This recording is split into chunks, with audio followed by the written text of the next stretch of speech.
Hello everyone, my name is Ben Goki. I'm the Program Director for Cross Connection Control here at the ERTC, and I just wanted to produce this short video that would help you through the login process for Blackboard.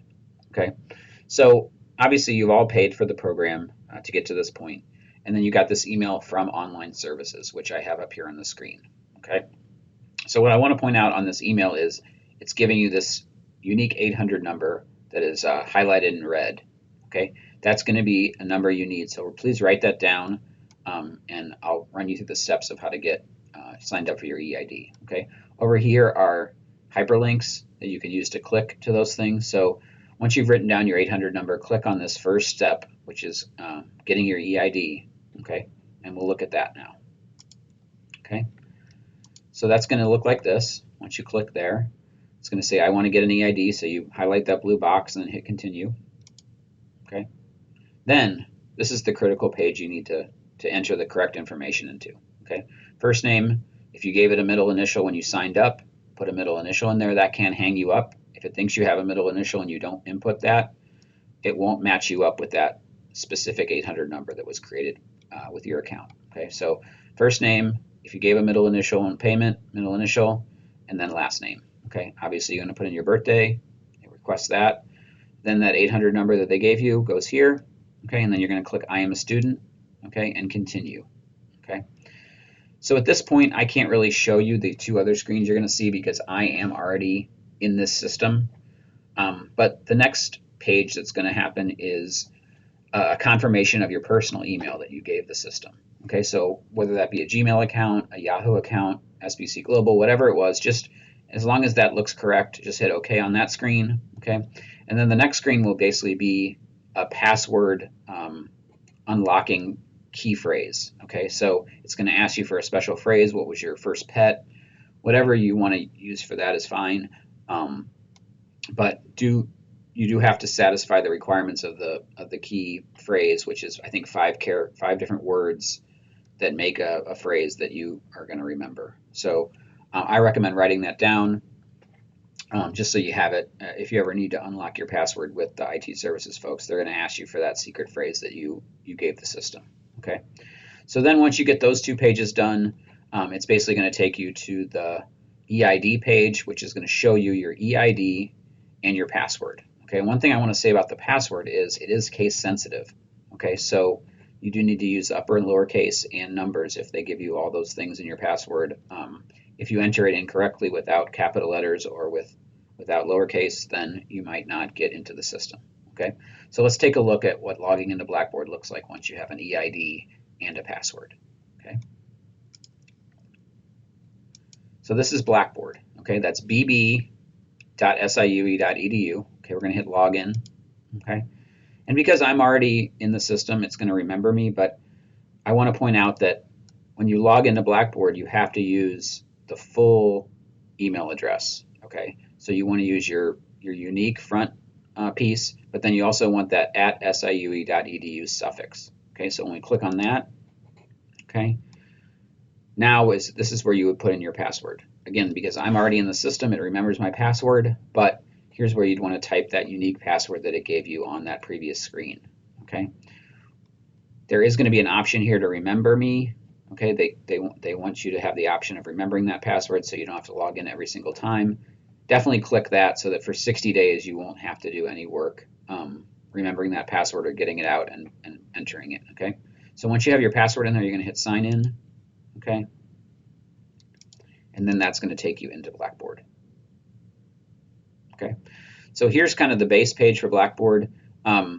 Because I've already been in, it's not giving me the tutorial, but I believe there's a couple pages of just ins and outs of how Blackboard works. You can skip all that.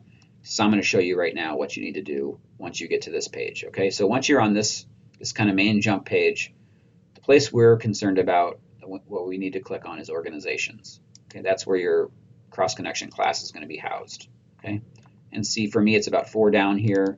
I'm going to click on that. Okay, and so sometimes this bar over here might be minimized. Okay, so see how that kind of opens and closes. Okay, so you want to have access to this menu bar because this is going to be where you get your stuff.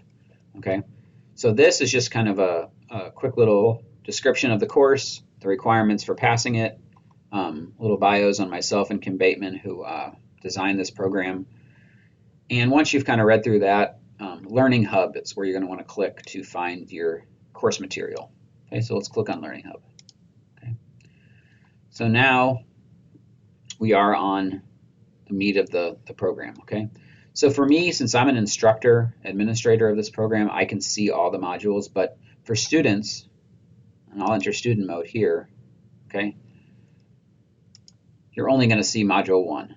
Okay, and it's by scoring a passing grade on the practice tests, okay, the little quizzes that are within module 1, 2, and 3, and 4, etc., that you will unlock more content. Okay, so let's go to module 1 and look at that. Okay, so for each one of these modules, we have a quick little write-up of what's contained in each one. Okay, so if you're missing stuff, so if you can't see Skills Test 2, it's because you haven't finished Skills Test 1 with a satisfactory grade.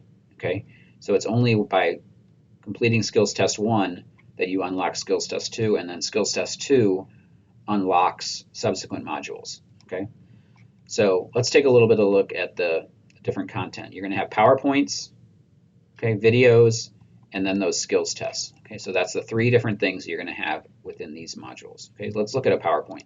Okay, we click on that. What I like to point out here is it downloads to the lower left for me.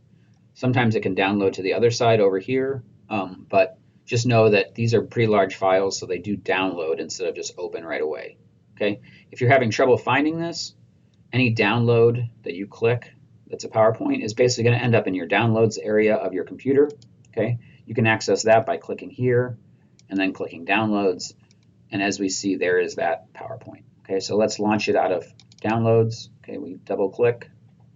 Okay, and then it launches PowerPoint. Okay, we're going to make this full screen.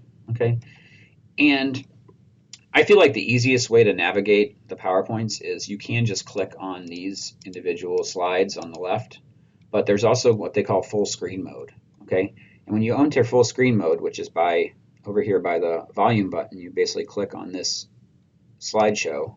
Okay, that's going to put it into a full screen mode. Okay, and every time you click, okay, it's going to advance one slide. Okay, and that's kind of helpful just because as you click, it's going to show you the different pieces of each slide. Okay, and sometimes it's going to be the check valves or the shutoffs. Okay, little arrows that kind of tell you what's going on. So I feel like entering full screen mode is the easiest way to progress through the PowerPoints. Okay, cool. Okay, now when you need to get out of that full screen mode, you just hit escape on your keyboard. Okay, and then you can either minimize your PowerPoint or you can completely close it out. Okay, so again, the modules are going to be housed on your browser. Okay, so whatever browser you're using, that's how you get back to the content that's in Blackboard. Okay, videos are super easy. All you do is just click on them. Okay, and then it launches the video. Backflow prevention. Then let's look at a skills test, and then we'll be I think we'll have you well on your way to completing these modules. Okay, so we go into the skills test. They are timed. One thing I want to say about the skills test is you do have to complete them in one sitting. You can't pause these midway. So if you finish 6 out of the 10 questions, you're not going to get credit if you leave the quiz before you finish it. Okay, so let's begin one. Okay, so my first question: the internal springs of a double check valve assembly are designed to be about equal in tension. Okay, so we know that those are both going to be 1 to 3 pound springs, so we're going to hit true. Okay, and then we want to save our answer, and we use the single arrow to advance to the next question. Okay, obviously there's 12 questions here. We're not going to go through all those, but as you can see, when I want to leave, if I want to exit here, okay, it's going to prompt me that I'm leaving that quiz, and it will not save that quiz for me. Okay, so I am going to choose to leave. Okay, and there it goes. Okay, so that's basically a quick little tutorial on how to do the sign up and then how to access the different material on Blackboard. If you have any questions, in that email is my information. Okay, Chuck is just the person at Online Services, so he's not really a good resource to communicate with other than problems with your 800 number. But if you have any questions, please just feel free to reach out to me personally, and I'd be happy to help you. Okay, thanks again for participating, and good luck with the recertification modules.